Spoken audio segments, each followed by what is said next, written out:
अब सभी को जय मसीह। और आज हम पढ़ेंगे यूहन्ना रचित सुसमाचार उसके 3 अध्याय उसकी 1 आयत से पढ़ेंगे। फरीसियों में से निकोदेमुस नामक एक मनुष्य था जो यहूदियों का सरदार था। उसने रात को यीशु के पास आकर उससे कहा, हे रब्बी, हम जानते कि तू परमेश्वर की ओर से गुरु होकर आया है, और क्योंकि कोई इन चिन्हों को जो तू दिखाता है, यदि परमेश्वर उसके साथ ना हो तो नहीं दिखा सकता। परंतु यीशु ने उसको उत्तर दिया, मैं तुझसे सच सच कहता हूँ, कोई नई सिरे से जन्मा ना तो परमेश्वर के राज्य देख नहीं सकता। निकोदेमुस से कहा, मनुष्य जब बूढ़ा हो गया हो तो कैसे जन्म ले सकता है? कि वो अपनी माता गर्भ में दूसरी बार प्रवेश करके जन्म ले सकता है? लेकिन यीशु ने उत्तर दिया, मैं तुझसे सच कहता हूँ, जब तक कोई मनुष्य जल और आत्मा से ना जन्मे तो वो परमेश्वर के राज्य में प्रवेश नहीं कर सकता। हालेलुया। हम प्रार्थना करें। धन्यवाद मेरे ईश्वर, राजा, प्यारे पिता परमेश्वर, आज के वचन, आज के कलाम से मेरे पिता हमारी से बातें के मेरे पिता प्रभु। यहाँ पर वो पिता परमेश्वर पिलातुस कहता है, वो पिता सॉरी प्रभु जी, यहाँ पर निकोदेमुस कहता मेरे परमेश्वर पिता कि जो तू चिन्ह दिखाता ये तेरे परमेश्वर तेरे साथ ना तो तू नहीं दिखा सकता। लेकिन यीशु ने कहा, प्रभु आपने कहा मेरे खुदाबन कि तुम नए सिरे से जन्म लेना अवश्य मेरे पिता। सच प्रभु जी, आपके बेटा बेटी जो देख रहे पिता, इनका नए सिरे से जन्म होने पाए पिता, आत्मा और जल से इनका जन्म होने पाए पिता, पवित्रताई का जीवन, पवित्रताई में बढ़ने वाला, आपके राज्य के पास बनने वाले इनको बना प्रभु जी। इनको फिर से उठाकर खड़ा कर प्रभु आपके योग्य बना, प्रार्थना वचन मजबूत बना, आपके राज्य की आवाज बिना सोने दे मेरे ईश्वर राजा। सब पुत्र आत्मा सौंपते हैं प्रभु यीशु मसीह राजा। प्रार्थना सुना आशीष, धन्यवाद मेरे प्रभु जी। ये प्रार्थना दुआ यीशु तेरे मीठे मधुर नाम से मांगते हैं, आमीन। तो मेरा जी, जो फरीसियों में से एक निकोदेमुस नामक मनुष्य था जो आया और यहूदियों का सरदार था। उसने यीशु के पास आधी रात के समय आकर उससे कहा कि हे रब्बी, हम जानते कि तू परमेश्वर की ओर से गुरु होकर आया है, और जो चिन्ह तू दिखाते यदि परमेश्वर साथ ना हो तो तू नहीं दिखा सकता। लेकिन यीशु ने उससे कहा, मैं तुझे सच कहता हूँ कि तुझे नई सिरे से जन्म लेना अवश्य है, और यदि तू जन्म ना लेगा तो तुम्हें परमेश्वर का राज्य देख नहीं सकता। निकोदेमुस ने उससे कहा, मनुष्य जब बूढ़ा हो गया हो तो कैसे जन्म ले सकता है? क्या वो अपनी माता गर्भ में दूसरी बार प्रवेश करके जन्म ले सकता है? लेकिन यीशु मसीह ने फिर से उससे कहा, उत्तर दिया और कहा, मैं तुझसे सच सच कहता हूँ कि जब तक कोई मनुष्य जल और आत्मा से जन्मे ना तो वे परमेश्वर के राज प्रवेश नहीं कर सकते। क्योंकि जो शरीर से जन्मा है वो शरीर, और जो आत्मा से जन्मा है वो आत्मा है। अच्छे में ना करके मैंने तुझसे कहा, तुझे नए सिरे से जन्म लेना अवश्य है। हवा जिधर चाहती उधर चलती है, और तू उसका शब्द सुनता परंतु नहीं जानता कि वह कहाँ से आती और किधर को जाती है। जो कोई आत्मा से जन्मा वह ऐसा ही है। हालेलुया। परंतु निकोदेमुस ने कहा, उसको उत्तर दिया, ये बातें कैसे हो सकती है? हालेलुया। मेरे अजीज, जो यहाँ पर यहाँ पर प्रभु निकोदेमुस कहता है कि मुझे नए सिरे से जन्म लेना कैसे मैं ले सकता हूँ? क्या मैं अपनी माता के गर्भ में दूसरी बार प्रवेश करके ले सकता हूँ?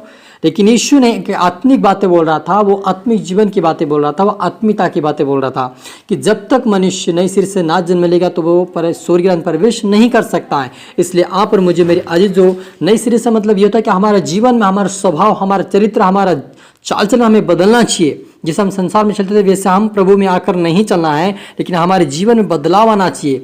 हमारे बोलने में, हमारे चलने में, हमारे देखने में, हमारे सुनने में, सारी चीज़ों से हमारे बदलाव, एक नया सिरे से हमें जन्मा होना चाहिए। जैसे प्रभु का यीशु का स्वभाव था, उसका चरित्र था, जैसा बोलने का उसका तरीका था, हमें वैसे उसके अनुसार चलना पड़ेगा। क्योंकि यीशु को पापी कहा और कई प्रकार के दोष लगाएगा, फिर भी वो कुछ नहीं कहा। वैसे हाँ, पर मुझे भी संसार में बहुत सारे लोग बुरा भला कहेंगे, बहुत सारे सताएंगे, लेकिन उनके ऊपर हमें उनके ऊपर हमें नहीं हावी होना, उनको नहीं कुछ बोलना है, लेकिन हमें सहन करना है उस बात की, और सहन करना, वचनों का पालन करना है कि प्रभु हमसे क्या चाहता है। और आप मुझे नई सिरे से जन्म लेना अवश्य मेरा जीजो। यदि आप प्रार्थना में आ रहे हैं, प्रार्थना में बैठ रहे हैं और आप वापस भी जा रहे हैं, लेकिन यदि आपका जीवन नहीं सुधार रहे हो तो आप कभी भी स्वर्ग में प्रवेश नहीं कर सकते हो। जब तक आप आत्मा से जन्म नहीं लेंगे, आप जल से बपतिस्मा नहीं लेंगे, तब तक आपको नई सिरे से आपका जन्म नहीं हो सकता है और आपको स्वर्ग में प्रवेश नहीं कर सकते हैं। इसलिए प्रभु यीशु कहा कि तुम्हें नई सिरे से जन्म लेना अवश्य है। इसलिए आप और मुझे आत्मा में जन्म लेना अवश्य है।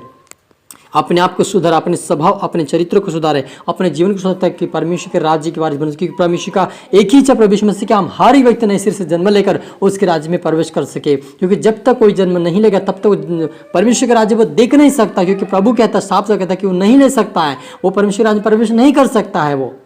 हालेलुया। इसलिए आप और मुझे यदि उस स्वर्ग को पाना है, उस स्वर्गीय जीवन को पाना है, उस खुदावन के पास जाना है, उस खुदावन के पास अनंत जीवन कैसे प्राप्त करके उसके संग रहना है, तो आप और मुझे अपने आप को बदलने की जरूरत है, अपने स्वभाव को बदलने की जरूरत है, अपने विचारों को बदलने की जरूरत है, अपने स्वभाव को बदलने की जरूरत है, अपनी दृष्टि को बदलने की जरूरत है, अपने चाल चलन बदलने की जरूरत है, अपने हाथों को पैरों को परमेश्वर के योग्य बनाने की जरूरत है, क्योंकि हम सारा जीवन परमेश्वर के हाथ में समर्पित कर देंगे और उसके जैसे उसके योग्य चाल चलेंगे तो एक दिन जरूर हम उसके राज्य में प्रवेश करने पाएंगे। अन्यथा आप जितनी प्रार्थना कर लो, जितना उपवास कर लो, आप अगर ये परमेश्वर के योग्य चाल नहीं चलोगे, नए सिरे से आपके जीवन को नहीं बनाओगे, तो आप कभी भी प्रवेश नहीं कर सकते, उसका प्रतिफल आपको कभी नहीं मिल पाएगा। लेकिन आप अपने आप को सुधारे, अपने आप को सुधारने की कोशिश करें, क्योंकि जैसा हम एक मकान बनाते उसकी सीढ़ियाँ लगाते, एक सीढ़ियाँ चढ़ता भी हम उस छत के ऊपर चढ़ जाते हैं, वैसे हमें एक एक सीढ़ियाँ हमारे जीवन में सुधारना है। कभी आज सुधार, कभी कल, कभी परसों, हमें एक एक बातों को छोड़ते हुए हमें परमेश्वर की ओर बढ़ना, हम पवित्रता में ताकि उसके राज्य के वारिस बने, क्योंकि परमेश्वर यही इच्छा कि हम अपने आप को नए सिरे से जन्म करें, अपने आप को नए सिरे से जन्म करें,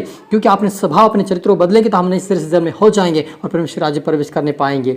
हालेलुया। हम प्रार्थना करें। धन्यवाद मेरे ईश्वर राजा पिता परमेश्वर, आपके बेटा जितने प्रभु देख रहे सुन रहे उनके लिए प्रभु आज का वचन 100 गुना फैलाए प्रभु। जैसे ये प्रार्थना में बढ़े, वचन में बढ़े, आपके राज्य के वारिस में मेरे पिता परमेश्वर, आज से प्रभु इनका स्वभाव, इनका चरित्र, इनका विचार बदले प्रभु। आज से तेरे योग्य चाल चल आपकी पुत्रता में, आपकी प्रार्थना में हमेशा के लिए बन रहे पिता परमेश्वर। आपके नाम की महिमा स्तुति प्रशंसा करते हैं पिता परमेश्वर। सारी बात सारा आशीष धन्यवाद मेरे ईश्वर, क्योंकि जीवित और प्रदान परमेश्वर पिता तेरा अनुग्रह हमारे लिए काफी मेरे यीशु मसीह राजा। आज के बाद क्या कलाम प्रभु हमें हर एक से बात है कि आज का वचन हर एक जीवन 100 गुना फैलाए प्रभु जी। आज से पिता इनका नए सिरे जन्म में पाए पिता, आज से पुत्रता में बढ़ने पाए, आपके वचन बढ़ने पाए, आज से प्रभु तेरी इच्छा पूरी करने पाए, ऐसा होने दे मेरे ईश्वर राजा। हर तरफ में सौंपते मेरे ईश्वर, प्रार्थना सुना आज के धन्यवाद प्रभु यीशु मसीह। प्रार्थना दुआ यीशु तेरे मीठे मधुर नाम से मांगते हैं, आमीन। आप सभी को गॉड ब्लेस यू ऑल, और अगली वीडियो मिलता है सबको जय मसीह की। और इस वीडियो को लाइक करें, शेयर करें, सब्सक्राइब, ताकि प्रभु आपको आशीष दे।